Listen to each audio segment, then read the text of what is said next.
Please welcome David Tait.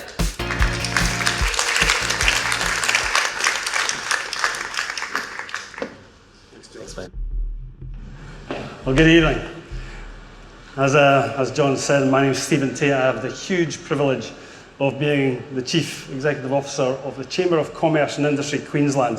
And you'll notice that we refer to ourselves as CCIQ. About 3 months ago, John asked me to come along and have a chat and talk about collaboration in the Chamber of Commerce, but actually the importance of collaboration to an industry association. It's an industry association that's been around 150 years. Now, can I just ask, how many people actually are members of the Chamber of Commerce and Industry of Queensland? Right, there's a really good idea of why we need to collaborate, because we had 3 people put their hands up. 150-year-old business, vast majority of people aren't involved or engaged with them. Now, when John asked me to come and speak, I met him at a function and he said, look, just come along, it's just a boardroom function, there'll be about 10, 15 people around the table. Right, okay, and I said, yeah, that's fine. And then about 2 months later, he then sent me and said, look, it's going to be a few more than that. And then he sent me an invitation that says, it's at the Powerhouse. Now, I don't know what he told you I was going to do, but let me be frank, I'm not funny, and I come from Scotland, but I've been here for about 11 years. But what he does very, very well is tell stories. And so I thought rather than preach and give you some really good insights to what you could be doing, I thought it'd be a really good idea to tell you what we do. And the fact of the matter is I was introduced to the Chamber of Commerce about 4 years ago, professionally. And my first answer, or my first question, much of what you think tonight is, I wonder what they do. Because I actually had no idea what the Chamber of Commerce and Industry did. But I did know they complained a lot. And they were in the press a lot, complaining about things. This is an organisation whose value proposition 4 years ago was to complain a lot. Now, I don't know about you, but I don't really see that as a value proposition. But this is an organisation that actually is the voice of business. We're a small business. There's only 30 of us. And we're actually the voice of small business. Now, if we could actually increase that voice, if we could multiply that voice, then fantastic. But people actually don't really know what we do.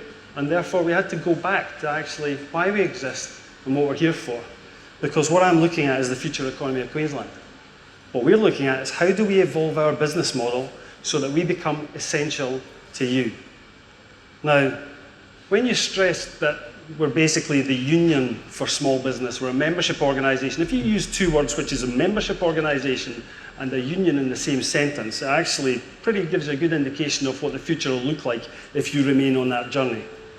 So the key to us was actually to say, how do we help solve the problems and who needs the problem solved the most? So we thought, instead of talking about all business, we thought we would target one set of business. And we thought we'd target the SMEs. And our view was to be essential. Our vision was to become essential. How do we go about it? Well, I actually thought, here's a really novel idea. If we're going to reinvent ourselves, maybe we should go and speak to the customers that we want to represent. And we go out and we ask them. Now, for those that have no engagement with us currently, we research SMEs and ask them their challenges. We ask them what their problems are. And we actually help educate some of these problems into solutions now. But the one thing that we found at the very bottom of that is that people trusted us. They might not know what we did, but they trusted us.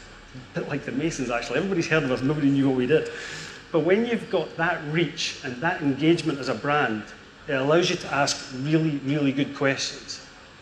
And what it boiled down to was, can you help us with 3 things? Help us grow our business, help us cut our costs, help us keep us out of jail. So there's 3 basic principles.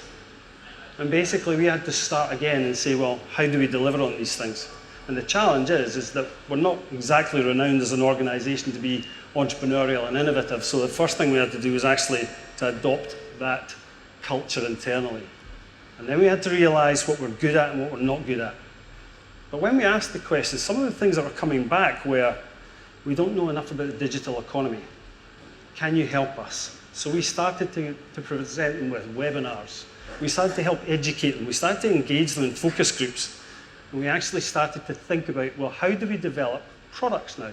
How do we move ourselves away from being a membership organisation to becoming an essential supplier of services and tools that will solve your problems?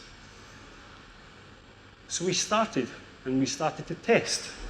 So when we talk about penalty rates and people want us to complain on their behalf, which is absolutely what we do, we started to look at penalty rates. Well, how do we solve a problem in that sense of actually educating the government that they need to stand up for SMEs and review that? But at the same token, how do we go back to them with something that says, here's something that will help you solve that problem? One of the key issues or key opportunities we had was that staff issues were a massive problem. So we now have a phone helpline. We put in a phone helpline. We put in 4 really talented specialists. We now get 700 calls a month from SMEs asking us to help them with advice on employment. And then we thought, well, how else can we deliver that? We thought, well, we'll actually create some form of bookshop. So we tried a bookshop, and we put it up on the web. The next thing we knew, we started to provide them with information. Then we actually asked them, how could we help you grow your business? Some of them didn't even have websites that you can transact on because they didn't know how to do it. And at this point, we decided, actually, we're now getting out of our skill set. How else can we build a relationship with somebody else who could help us? So instead of going to some of the bigger suppliers, we thought, in our DNA, we're here to help SMEs. So let's go and speak to an SME who might be looking to reach small business, solve their problem, and solve our problem at the same time. And we came across a little company called Ninepence. 2 young people, great idea, great concept, build a freemium model of building transactional websites. So we worked with them for about 3 months. There was no contracts around this. This was just pure relationship building. In the first month that we launched that, we had over 500 SMEs sign up for that. This is a small business with an idea that actually got a value proposition in the market, and we became essential. We thought, we're trying things, we're testing things, we're working with third parties, and we thought, well, now how do we really accelerate that? And the challenge is that we needed to create a pipeline of these opportunities. So we put a challenge out, and we said, are there businesses out there that can help us solve the small business problems for the future, for future SMEs? And we were inundated with people who had great ideas, great concepts, and some had even great products. But the key factor is they were solving a small business problem that we knew what the problem was because they told us. And they trust us. So if we could act as a trusted broker between these 2 parties, we help them grow their business, we help solve their problems, and we become more successful, relevant, and essential for the future. Nobody joins the RACQ because they lobby government on behalf of motorists.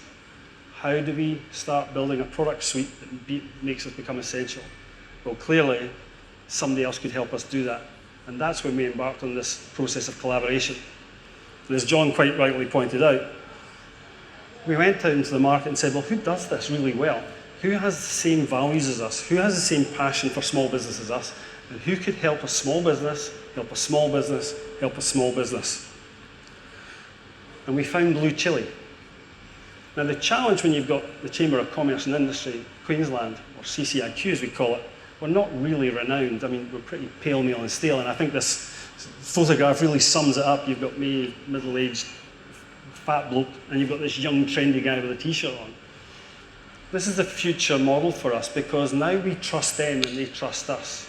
And we said, why can't we help you launch what you do here? And Blue Chili run accelerating programs for people who have got a great idea, and they are working with us to help us deliver on our value proposition. So we launched Collaborate as a separate brand, as a standalone brand, because it helped us attract a new audience. Think Jetstar versus Qantas. CCIQ will still exist and deliver the advocacy support to small business, but we want Collaborate to be the place where we create the value for the next generation of the economy and provide solutions to the SMEs of the future. We launched that 2 weeks ago, and the value proposition is, if you have a solution that could help us solve a problem, come and work with us. In the first 3 days, we had 115 applicants. We have 60 desks. we invited them to come and work with us for free. And in return, we'd give them research, customer engagement, insights, marketing support. Blue Chili will run you through a process of launching your idea, and if it's good, we'll even invest in you. So today we took in our first 20 tenants, and at the end of the month, we have 20 people being whittled down to 10, where we'll invest up to $100,000 each in helping them develop their product so it becomes an essential product for us, which helps SMEs in the future. And the key summary here is that we can't do that on our own. But when we started this journey, we actually really looked at what made us different. We have customers who have problems, and we have to think about how we solve them and become relevant for the future. And that boils down to trust, because they trust us to do something about it. And so we look for people who are equally have the same values as us: creative, passionate, trustworthy, and actually are willing to collaborate. And that really does mean, it doesn't mean cooperation, it means real collaboration. And what we've found is that boils down to being entirely frank, open, transparent. We're a charity, we're a non-profit. We actually declare our revenues and our income. The people that work for us and work for you are actually as passionate about making you successful for the future, so they work with other like-minded people. So the culture is really important. So we've managed to find real strong collaborative partners in Blue Chili. Yesterday we announced another partnership with a company called the Impact Academy that focuses on social enterprise, because that's an important part of the economy going forward as well. He will look after 20 of the next generation of social enterprises for us, with us. We're allowing these people to come into our place. We are sharing our insights, we're sharing our research, we're helping them develop products. And that to us will help make us more essential for the future. So if I was going to add any value bomb, it's when you're a 150-year-old organization, you have to be brave and you have to trust, and you actually have to solve a problem, not for your current customers, but what the future customers will look like. And the Chamber of Commerce is in a lucky position to have a board who's managed to take an older mindset of an organisation to go from a membership organisation to a services organisation. Last year, we had 15,000 businesses go through our webinars. Our media audience last year was over 60 million people.